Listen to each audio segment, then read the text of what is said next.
Mula sa punong himpilan ng People's Television Network, narito na ang isang oras ng komprehensibong pagsisiyasat at paglalahad ng katotohanan sa mga kontrobersya at usapin ng lipunan. Sa pangunguna ng broadcaster na si Cesar Soriano. Samahan siya sa paghatid ng makabuluhang impormasyon, napapanahong balitaan at malalimang pakikipagpanayam. Dito lamang sa Isyu One-on-One. Dito sa ating bayan, palaging may pinag-uusapan. Ano, saan, bakit? Sadyang may nagtatanong. Ako po si Cesar Soriano at samahan niyo ako mag-usisa dito sa programang Isyu One-on-One.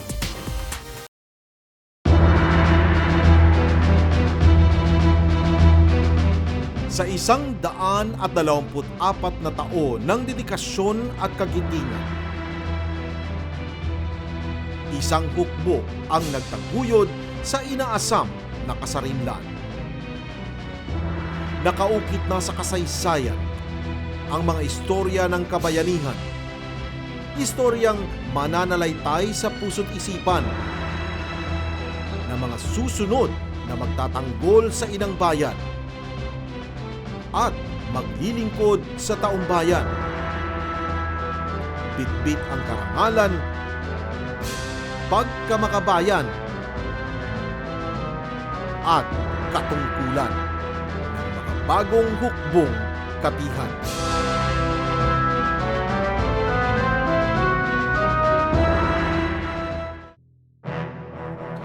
Kilala bilang pangunahin at pinakamatandang sangay ng sandatahang lakas ng Pilipinas, ang Hukbong Katihan ng Pilipinas o Philippine Army ang responsable sa pagtatanggol sa bansa sa pamamagitan ng Land, Combat and Operations.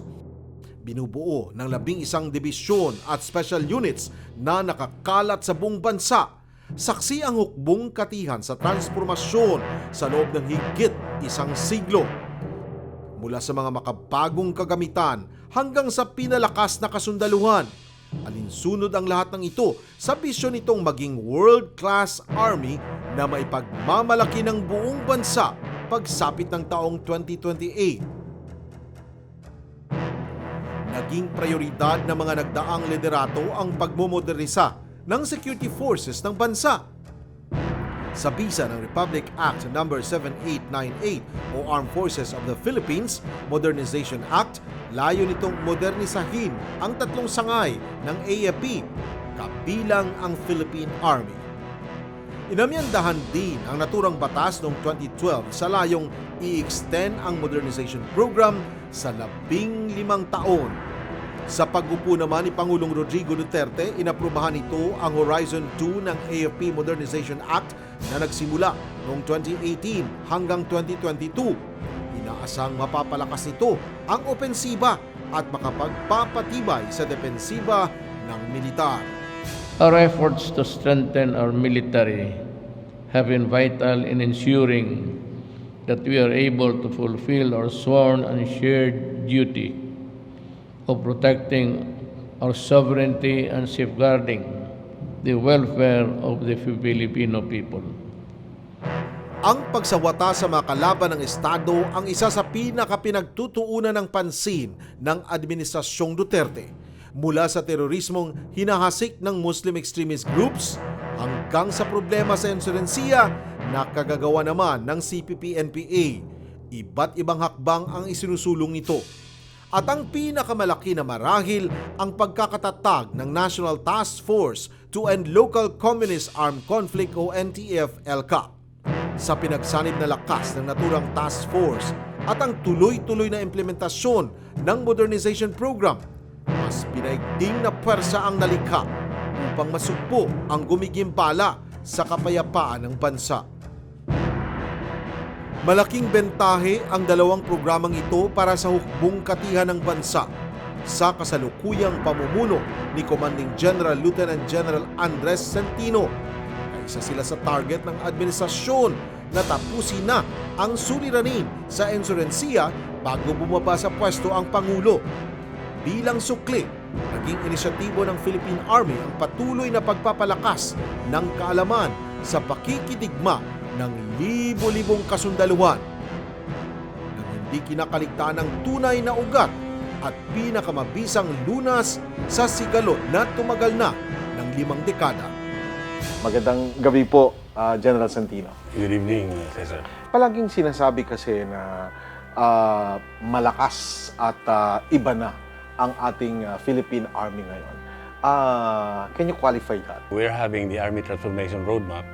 Ito'y sinimulan noong 2010 and 11 years na itong transformation natin wherein we focused on ensuring that we have enhanced systems and processes. We have scorecards, every unit, in fact, every individual para ma-ensure natin na talagang performance-based ang ating paggawa ng ating mga trabaho. Aside from that, we also have the modernization program wherein we have procured new equipment. Meron na tayong mga sasakyan, mga bagong sasakyan. We have new firearms. Tuloy-tuloy din natin procurement ng ating mga munitions. May mga facilities na rin tayo. Noong araw ay hindi natin nakikita. When President Duterte assumed as president, nakita natin na grabe, so intensified ang operations against the enemies of the state. Abu Sayyaf, the Maute, and the CPPNPA. In fact, talagang diniin talaga yung pagiging terrorist ng mga CPPNPA. This goes to show, sinasabing scorecard na so intensified ang operations. The problem is still the same as in the past. Pero ang what has been intensified ay itong pagkandak natin ng security operations. We are focusing now on operational efficiency. Kumbaga, sinisiguro natin na everything that we do, meron talagang result. That's why when the President signed Executive Order 70, na-create itong National Task Force LCAC. At dahil kasama na ngayon ang iba't ibang agencies of the government in addressing the problems of insurgency, it gave the Armed Forces of the Philippines, the Philippine Army, the much-needed resources and focus and time to address or to perform what they're supposed to be doing. In the past, the Philippine Army was also tasked to do the mandates of other agencies. For instance, yung mga ahensya na hindi nakakapasok doon sa mga problemadong lugar. The Army is taking their place. They act as teachers, they act as engineers, they act as doctors. At dahil dito, siyempre, ang ating focus, ating resources, ating personnel ay nababawasan na in terms of in the aspect of really going after the armed group. With the NTF-LCAC right now, ang kagandahan nito is that pwede na natin gamitin lahat na resources, lahat na kakayahan ng Philippine Army to do our jobs. You're now the chief of the Philippine Army. You've been doing a lot of accomplishments in the other divisions. I just would like to know, bakit palagi kayong lumilibot ngayon sa mga kampo, sa mga divisions, mga malalayong lugar na hindi pati mga KAFGU kinakausap nyo? Is this a strategy? It's my role as the Commanding General of the Philippine Army to see for myself the morale and of course the capabilities of our soldiers. It's important for me as the commander to visit even the most remote patrol bases kasi gusto ko rin ipadama sa kanila that we have a task to do based on the mandate given by the President and we have a deadline. Tell us one instance that you were there and then you were just so amazed and perhaps realized that there's something that you should be worried about, or this is the first time that you knew about this concern? Well, not more on being worried, but I in fact, been inspired of the heroism and the sacrifices that our soldiers have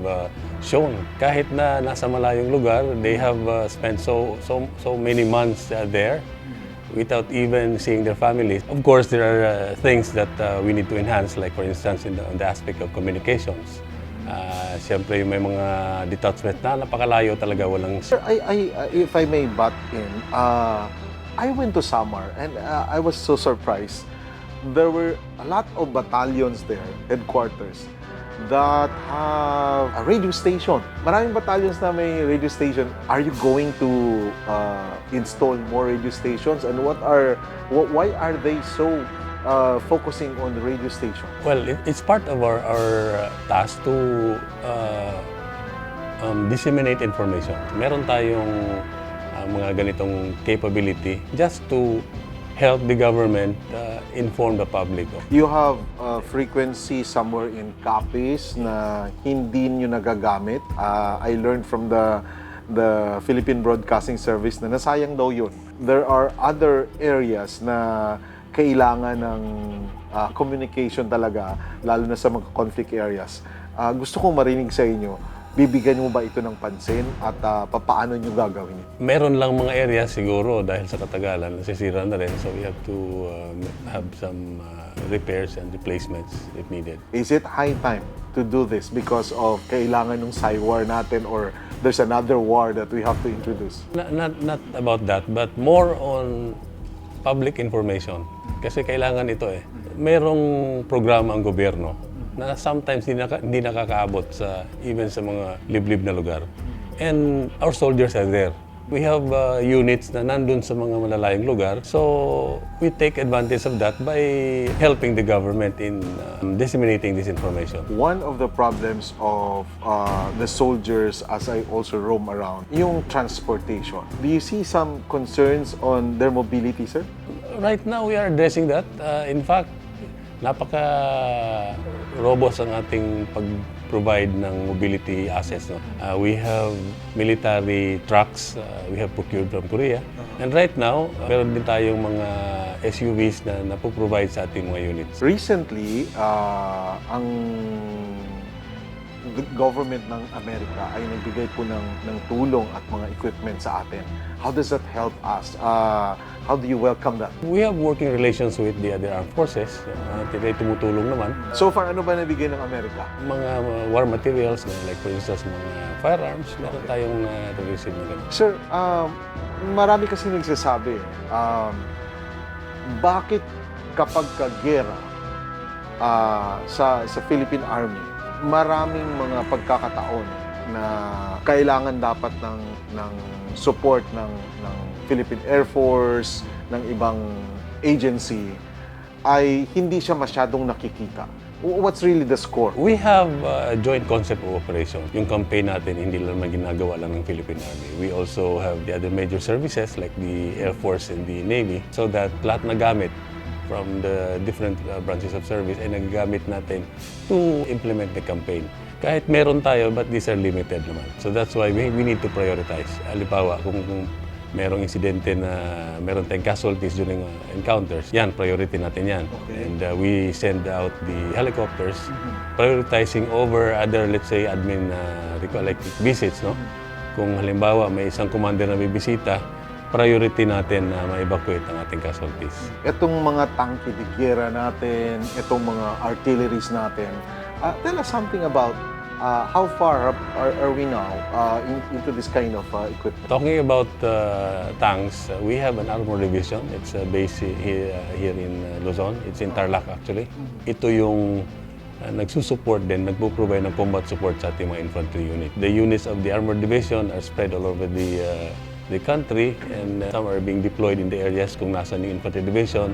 Meron din silang mechanized infantry na nakasakay or they're mounted in the trucks or vehicles, but they can also perform infantry mission. Itong artilleries natin, sir, do you see this as useful pa rin sa setting natin ngayon? Very useful in the sense na that's part of warfare. No? Meron tayong isang unit na Army Artillery Regiment. It's based in Fort Magsaysay. Mga units ng Artillery Regiment are being deployed elsewhere para makatulong. If in case mayroong pangailangan na we need to, let's say, enter in an area na minsan may mga nakaumang na mga anti-personnel mines na ginagamit ng kalaban, we need what we call preparatory fires na pwedeng gamitin ng ating mga kanyon. Having mentioned that, sir, do you also anticipate yung capabilities ng ating mga kalaban? Like, during the war in Marawi, may gera ng drones doon eh. Magamit din drones kalaban. And then, the BIFF, in the past month, used a drone na may granada at pinahulog, binabomba doon, inatake ang isang detachment sa Maguindanao. Are you surprised that they have this kind of capabilities now? I'm not surprised they can do that. How do we counter that, sir? No, on the contrary, I'm not even thinking na abot pa sila sa ganun. They're, at this time, they are weakening na, umihina na sila. Why? Because intensified na itong operations, we have successes in our operations. What's more important is na-address na rin natin yung capability nila to generate resources, yung mga extortion nilang ginagawa. Because of the intensified operation, sabi niyo nga, lumiit, humina, kumonte, ilang guerrilla fronts na lang. But why are still intensifying our operation? We see the urgency of the task. It's not as if unlimited yung oras. We want to end this problem within the term of the President. That's why intensified yung operations natin because paiksi ng paiksi yung panahon. Siguro in the past, we've been addressing this for 52 years already. Ngayon, gusto nating tapusin in the last remaining 8 months. So, kaya ganun na tayo ka-intensify sa ating operations. So, we've discussed the equipment and all. What about the manpower? Sinasabi nila, bakit hindi ba pwedeng mag-recruit pa ng maraming mga sundalo ang ating Philippine Army para malagay sa mga bundok na kulang? How do we address that? Tuloy-tuloy naman ang recruitment kasi talagang kasama natin yan sa trabaho to select, to train them, and deploy them in areas. We have sufficient personnel. Do you still hire more kafgus? As we see, meron tayong ceiling. It's also dependent actually in the budget. No? Hindi naman natin, gustuhin lang natin mag-procure ng personnel o mag-recruit ng sundalo. It's also constrained by the budget provided for us. This is the observation now. The President, by the time that he is in power, mas grabe ang giyera, ang paghahabol, ang ginawang programa against to solve the insurgency problem. Marami ang natatakot, sir. Marami ang worried. Paano kung si Pangulong Duterte ay bababa na? Hindi ba maapektuhan at hindi ba babalikan yung maraming mga nag-surrender? They're just too worried. Kung halimbawa, bababa na si, can we still expect na ganito pa kalakas din ang kampanya ng mga militar, lalong-lalo ng Philippine Army? Sasagutin po yan ni General Santino pagkatapos po ng ilang paalaala. Isyu One-on-One. Napapanahon.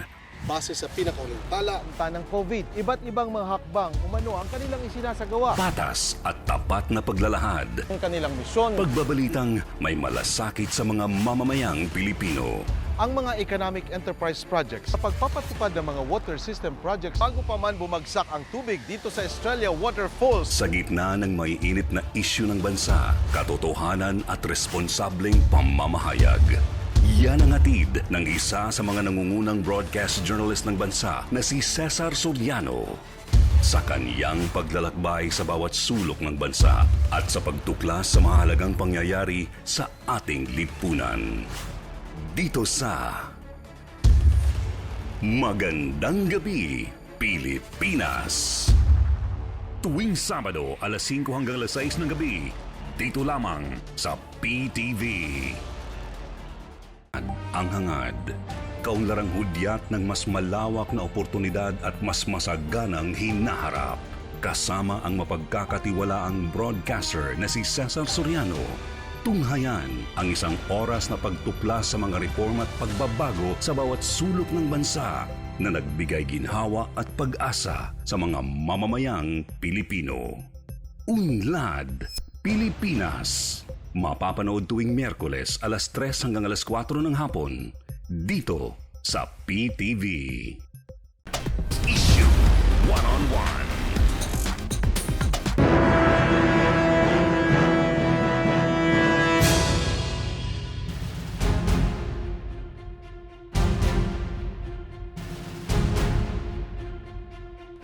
Isa sa mga pinakamalaking dagok na kinaharap ng kasalukuyang administrasyon ay ang gyera sa Marawi City noong 2017.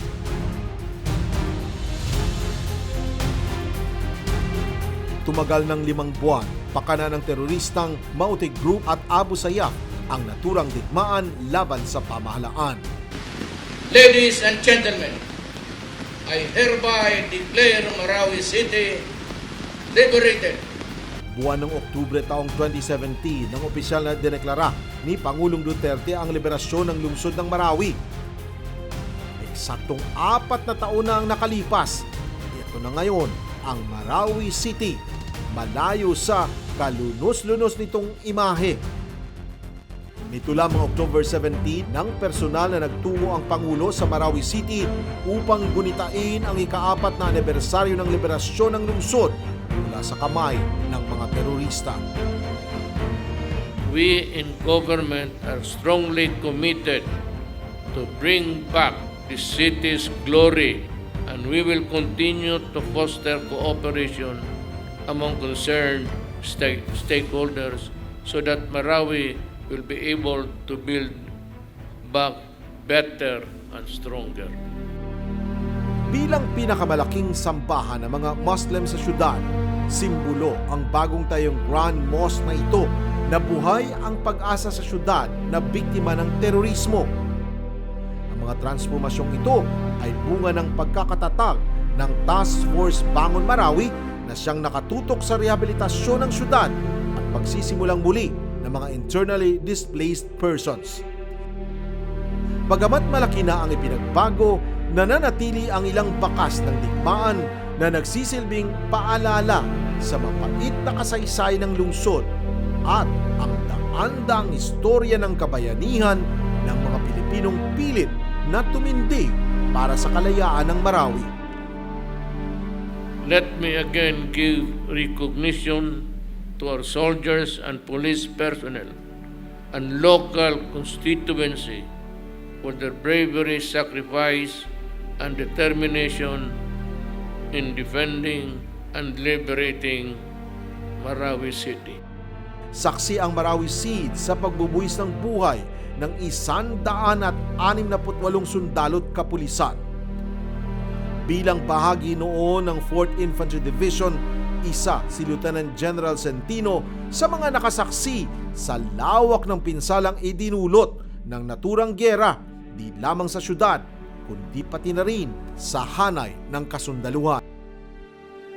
Siya ang tumayong Chief of Staff na nangangasiwa sa transportasyon ng logistics patungo sa Army units sa sentro ng gyera, maging ang pag-aasikaso sa mga sundalong sugatan sa bakbakan. Sa kanyang pakikipag-usap sa mga sundalo nang dumalo siya sa komemorasyon ng liberasyon ng lungsod, mababakas ang iniwang hinagpis at sakit ng gyera sa kanilang hanay.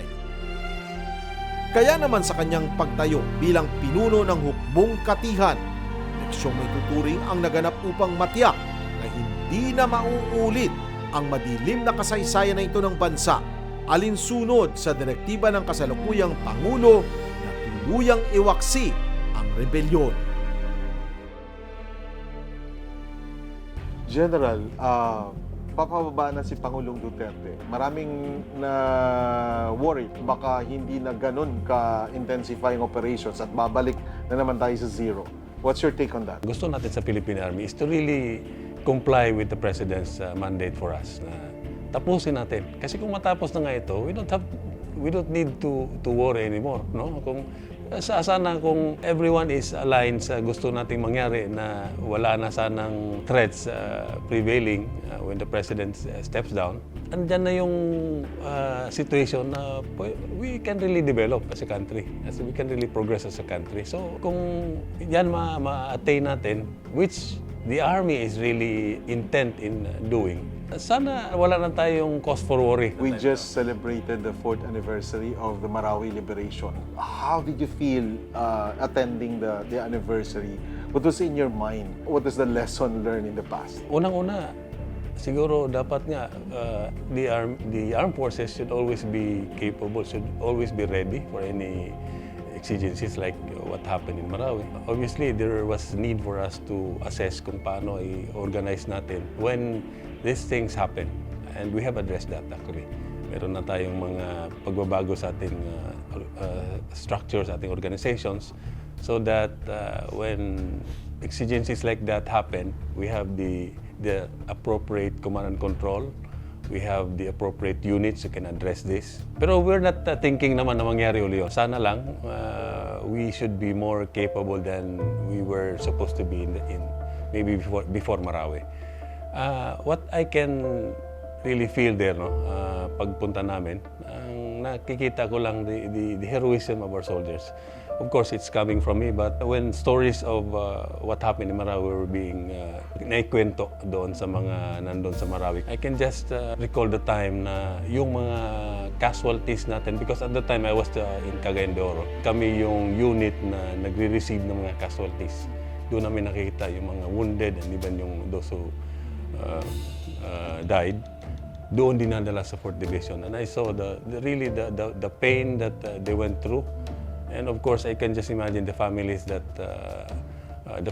the soldiers, no, yung pangamba. At sana hindi ito malimutan ng sabay. Yes, yun nga po we lost 168 soldiers there and policemen.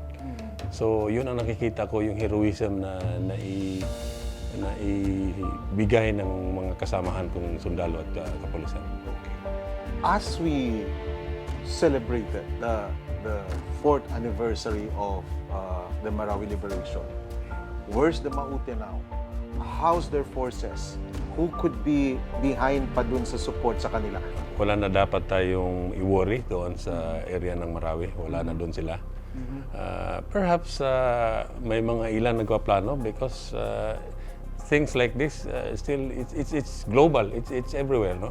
And we just have to be prepared. Sir, we have this story about a PNP personnel whose relatives are NPA commanders. Nakapasok siya sa PNP unnoticed. Naging PNP siya for how many years? And bumaliktad siya, naging NPA. There's this concept or concern yung sa infiltration program ng CPPNPA. Can you tell us about this program, the CPPNPA? Meron bang maraming mga nasa gobyerno ngayon na NPA na nakapasok? We cannot discount that possibility, no? Perhaps some of them being tasked to gather information from within the government organization. Including the military, sir? Well, that's possible. Possible na merong Yes, NPA but, sa military? That's why part din natin sa trabaho niyan is to screen everyone who is being recruited to be soldiers. Kasama natin yan, maigting natin ginagawa yan. So we are confident naman that we are able to protect the integrity of our work. Trabaho natin talaga na being safe and secured by ensuring that we don't have any infiltrators in our ranks. But it's possible, sir? It's possible, yes. Na meron ngayon? I can say na kung gusto din talaga nilang makaisa sa atin, then they can actually do that. What's the impact, sir? Ano ang kahinatnan when we have, you said, posible na meron? Kung meron nga, anong posibleng mangyayari? The impact is parang i-remind lang natin ating mga kasunduluhan that it could happen. And that's why it's very important that anywhere from the offices to the field, dapat alam natin na posible na merong mga ganong pamaraan ng kalaban.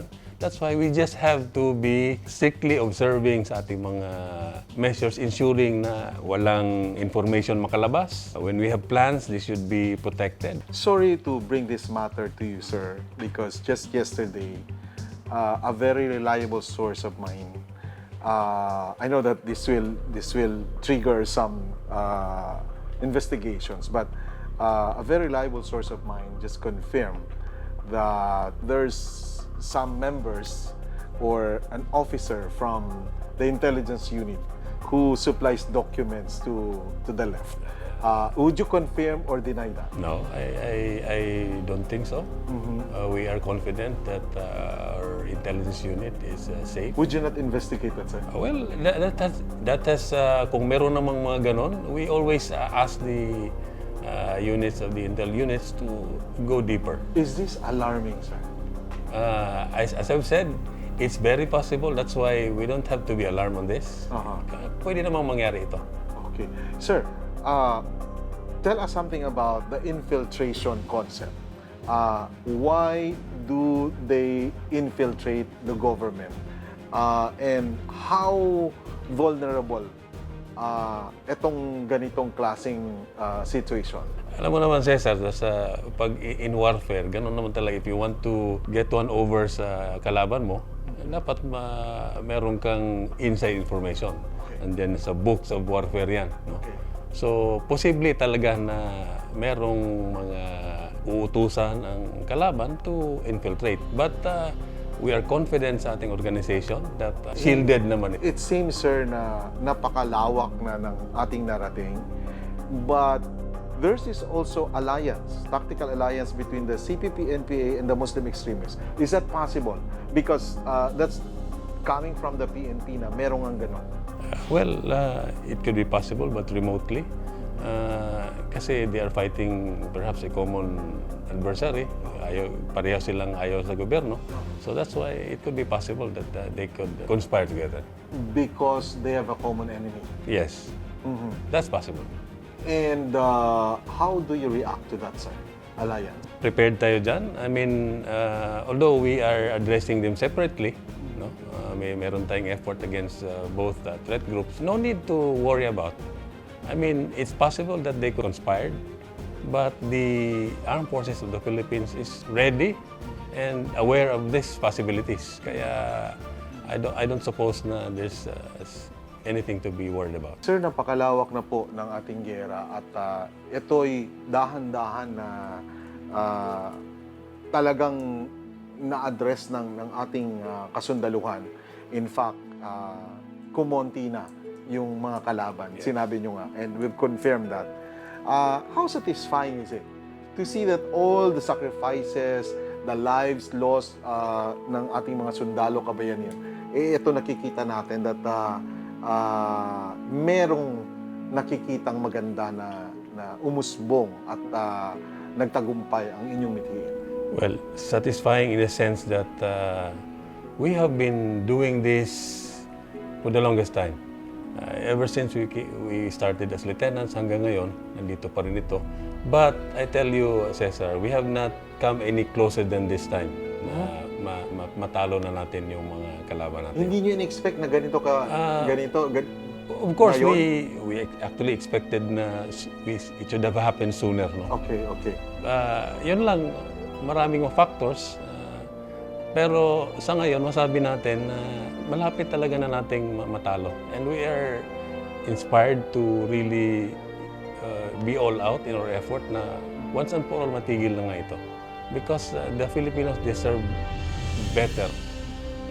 Ang dami nating mga opportunities lost because of the ongoing insurgency, the ongoing terrorism na nangyari din sa iba't ibang lugar ng bansa. Kaya hindi tayo nakausbong ng talagang mataas nga sana. That's why kami naman sa Armed Forces of the Philippines, sa Philippine Army, we are really determined na once and for all matigil na nga ito.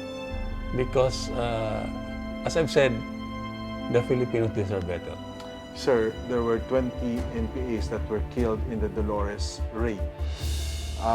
It was a successful operation, but when I asked you about it 2 months ago, hindi kayo masyadong nagmamayabang sa inyong accomplishments, and you said you are sad about it. What can we say that an operation that is so successful is victorious? Sasagutin po yan, Gerald Santino, pagkatapos po ng ilang paalaala. Isyu One-on-One. Napapanahon. Base sa pinakahuling talaanta ng COVID, iba't ibang mga hakbang umano ang kanilang isinasagawa. Patas at tapat na paglalahad. Ang kanilang misyon, Pagbabalitang may malasakit sa mga mamamayang Pilipino. ang mga economic enterprise projects sa pagpapatupad ng mga water system projects bago pa man bumagsak ang tubig dito sa Australia Waterfalls. Sa gitna ng maiinit na isyu ng bansa, katotohanan at responsableng pamamahayag. Yan ang hatid ng isa sa mga nangungunang broadcast journalist ng bansa na si Cesar Soriano. Sa kaniyang paglalakbay sa bawat sulok ng bansa at sa pagtuklas sa mahalagang pangyayari sa ating lipunan. Dito sa Magandang Gabi Pilipinas. Tuwing Sabado, alas 5 hanggang alas 6 ng gabi, dito lamang sa PTV. Ang hangad, kaunlarang hudyat ng mas malawak na oportunidad at mas masaganang hinaharap. Kasama ang mapagkakatiwalaang broadcaster na si Cesar Soriano. Tunghayan ang isang oras na pagtuklas sa mga reforma at pagbabago sa bawat sulok ng bansa na nagbigay ginhawa at pag-asa sa mga mamamayang Pilipino. Unlad Pilipinas. Mapapanood tuwing Miyerkules alas 3 hanggang alas 4 ng hapon dito sa PTV. Isyu One-on-One.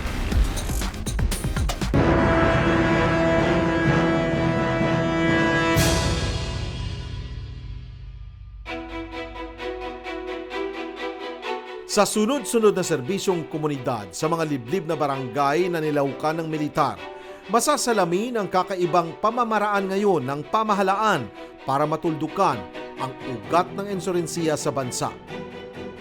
Mabisang paraan din ito para masuplong ng mga komunidad na may impluwensya ng komunistang grupo ang pinagkukutaan ng mga NPA. Kaya sa gitna ng programang ito, pinagtibay din ng militar ang opensiba para pulbusin ang nalalabing NPA guerrilla fronts. Kaya na lamang ng naganap na paglusob sa isang malaking kampo ng NPA sa bayan ng Dolores, Eastern Samar, Agosto nitong taon, kung saan 20 rebelde ang napaulat na nasawi habang walang casualty na naitala sa panig ng kasundaluhan. Matagumpay mang operasyon kung tutuusin, naninindigan ang militar na ang pagkitil sa buhay ng kalaban ang huli nilang opsyon sa bawat operasyon dahil batid nilang kapwa Pilipino rin nilang biktima lamang ng pagkakataon ang kanilang sinusugpo. Gayunpaman, naway magsilbing babala na ito sa natitira pang rebelde sa kabundukan sa kakayahan ng hukbong Katihan at ng buong sandatahang lakas pagdating sa digmaan. Lalo pat walang tigil din ang pagkumbinsi sa kanila na ibaba na ang armas at tanggapin ang bagong buhay na pinagkakaloob ng pamahalaan. Sir, there were 20 NPAs that were killed in the Dolores attack. You were sad and sabi nyo hindi na dapat ipangalandakan yung accomplishments ng military. Why is that? Aside from being NPAs, they're Filipinos, they're brother Filipinos. Nakalungkot din talaga na we have to go into this na mag-away-away tayo. When I suppose those who died could have maybe spent more productive time if they, kasama natin sa gobyerno. That's why gustuhin man nating matapos ito, but really there's this feeling na sana kung mapag-isipan na lang na tumigil na lang sa pagkipaglaban yung mga, at maisip nila na there's better ways of really improving our country aside from waging war. Kaya nakakalungkot din naman. Sa giyera, ganun talaga. No one is winning kasi both sides na namamatayan. And while masabi natin maganda naman, successful ang ating operations, sana this would not last long para wala nang marami pang buhay na mawala. You said an army soldier can also be a teacher. An army soldier can also be a health worker, environmentalist, and a planner in the local setting. Bakit ganito na ngayon ang army? Nasabi ko yan, Cesar, noong hindi pa nga nabuo yung Executive Order 70. Na in the past, mga sundalo natin nagiging teacher kasi sadly, yung mga teachers din natin hindi nakakapunta sa mga lugar kung saan ang gulo. No?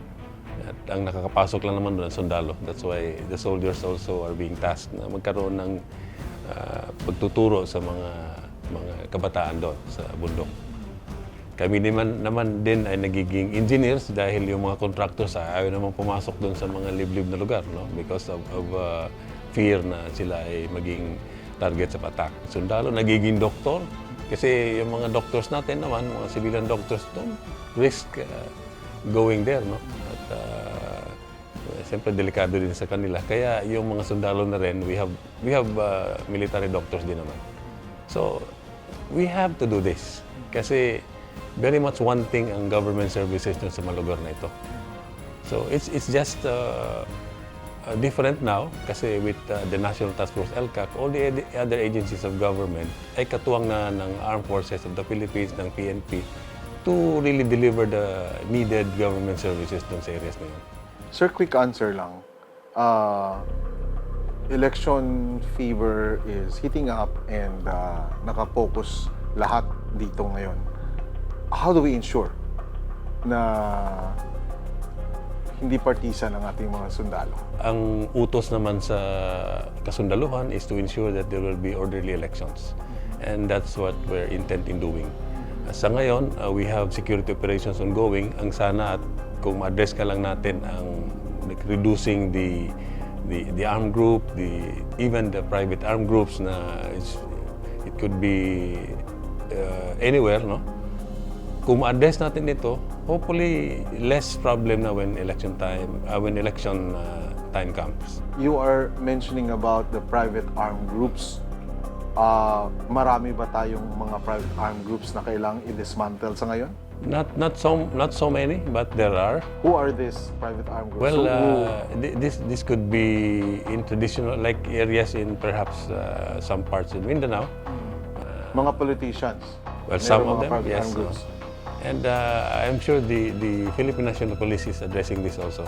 Yun nga lang, dahil during election, kasama naman ang AFP at PNP with the COMELEC in ensuring that walang ability ang itong mga grupo na ito na mag-disrupt ng election. So, have you given warnings, instructions, directives to the army all over the country na hindi magpapagamit sa mga politiko? Yes, in fact, it's being nanggagaling ito sa taas natin from the Department of National Defense, from the General Headquarters. At pinaabot na rin natin ito sa ating mga kasundaluhan that we should stay away from politics. So, you're saying you stay away from politics. You don't give security yung magre-request ng mga army para maging bodyguard sa mga politiko, bawal ba yun? It is not allowed, but security can be provided because the election laws says if just to avert any possible violence or fighting, they can be provided with security personnel. Yun nga lang, magpaalam sila. They can request. Saan, sir? Sa COMELEC. Okay. And the COMELEC can task the AFP and the PNP to provide this security personnel. As to the election that is coming, you know, we are in the pandemic right now. So, kasama din sa pagbabantay na hindi ito magkaroon ng violations during the elections na siyempre, yung social distancing and all, is that your worry also? Ang isang worry namin ngayon is really paano vaccinate ang ating lahat na personnel. That's one thing. Hindi pa ba vaccinated ang lahat ng army? Not all of, as of this time, hindi pa lahat. So, that is our concern. Ilang percent, sir? About 75% about that. Ang na-vaccinate na? Yes. So, 25% na lang. How soon can we vaccinate, sir? Hopefully soon. Hindi natin masabi kasi ang karamihan naman ng hindi pa nabakunahan sa hanay ng kasundaluhan ay yung mga nandun sa mga field, mga liblib na areas na talagang hindi rin accessible yung bakuna. If there is one thing, one program that you would like to implement para sa ikakabuti ng mga Army soldiers na, ano kaya ito, sir? Isa sa mga gusto ko talaga sanang magawa, sana ma-implement natin ang magandang housing program for our soldiers. So our soldiers have sacrificed a lot. They leave their families behind. Not sure if yung iniiwan na pamilya ay safe and secure. Kaya siguro kung magkaroon tayo ng programa na merong bahay na naiiwan ng sundalo na nagtatrabaho sa malayo para sa kanyang pamilya, I think that would be really a lasting gift that we can give to our soldiers. Sir, kayo po ay bago lang nakaupo as Chief ng Philippine Army, we see that napakarami pang dapat gawin. What's the expectation ngayon sa inyo pong opisina na with this voluminous task na kailangan na i-implement ng AFP, ng Philippine Army para mapaigting ang ating giyera? Paano ninyo isasagawa yun? Marami nga ang gawain, pero kayang gawin ito. If only lahat ay nakakaintindi sa gawain at nakakaintindi that there's a timeline at nakakaintindi rin na walang ibang gagawa kundi ang Armed Forces of the Philippines.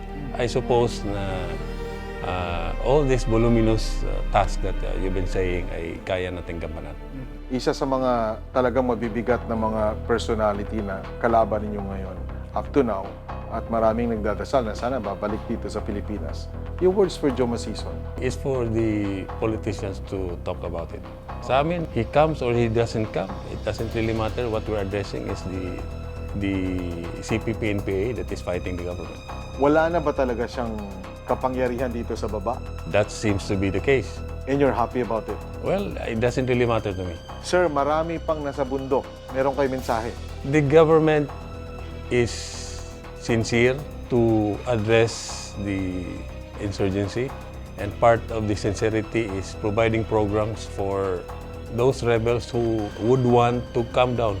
Yung mga gustong bumaba, meron tayong programa, and the Army is facilitating this, of course, with the help of the Task Force Balikloob. Meron ho tayong programa kung saan kayo ay mag-decide na bumaba.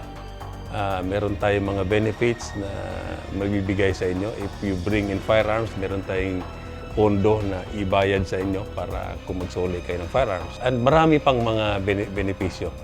So, ito lang yung may paabot ko sa inyo.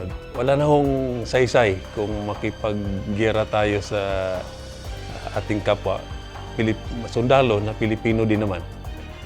It's better that we work together as one people, one nation.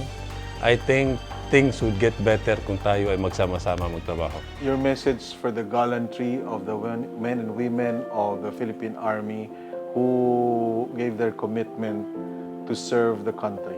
To the Philippine Army personnel all over the country, I thank you for serving the Army with pride. I have seen the last few months that I have been the Commanding General of the Philippine Army, the heroism of our soldiers, especially those in the field. Tuloy lang natin ang ating trabaho.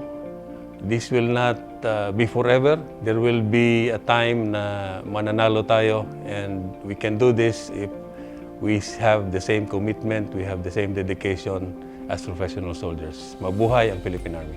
At sa sambay ng Pilipino na patuloy na nagtitiwala sa kakayahan at katapatan sa konstitusyon ng Hukbong Sandatahan.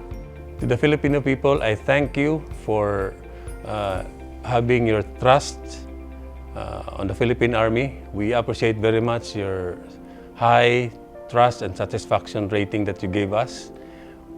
We will double our efforts so that we can ensure that every Filipino is safe and secured in their own communities. Maraming salamat.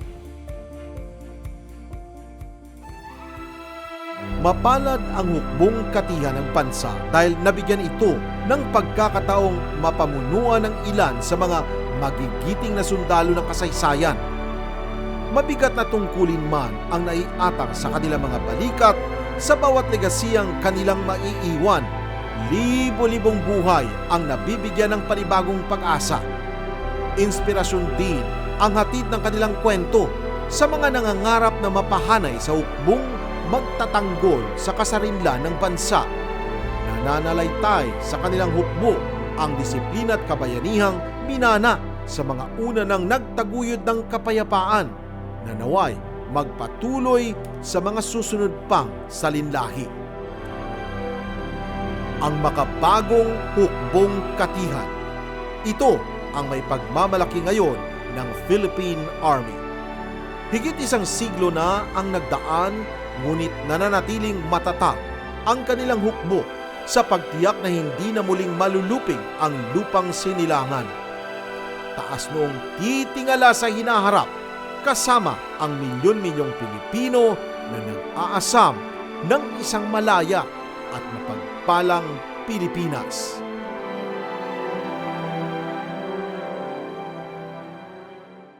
Hanggang sa muli, ako po si Cesar Soriano.